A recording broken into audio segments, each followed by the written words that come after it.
10 मधले साधारण 7 ते 8 मुलं किंवा जेनची पीपल आहे ते डिप्रेशन, एन्झायटी, स्ट्रेस याचा सामना करतात. तर ते कसं त्यांनी नियंत्रणात आणावं? बेसिक कसं आहे की सगळ्यांचं आपण शरीराकडे लक्ष देतो, आहाराकडे, तसं मनाकडे लक्ष द्यायला पाहिजे. बरोबर. काही जणांनी कसं असतं की फायनान्शियल प्रॉब्लेम असते, काही जणांचं सोशल प्रॉब्लेम असते, काही कौटुंबिक प्रॉब्लेम असतो. हे सगळे प्रॉब्लेम आपण जर सॉल्व्ह केले तरच त्याचं मन प्रसन्न राहील. आणि मन प्रसन्न राहिलं तर तो कॉन्शियसनेस, कॉन्सन्ट्रेशन त्याचं वाढेल.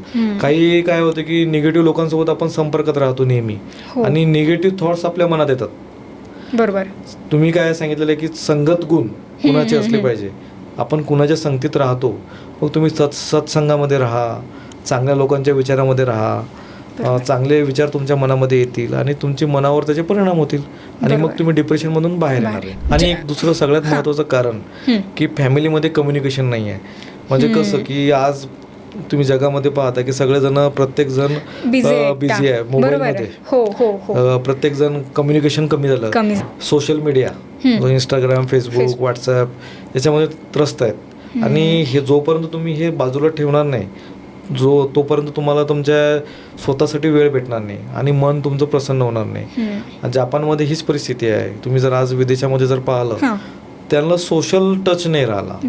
ज्या व्यक्तीचं सोशल टच कमी होते, कम्युनिकेशन कमी होते, बॉन्डिंग कमी होते, ते पेशंट डिप्रेशनमध्ये जातात.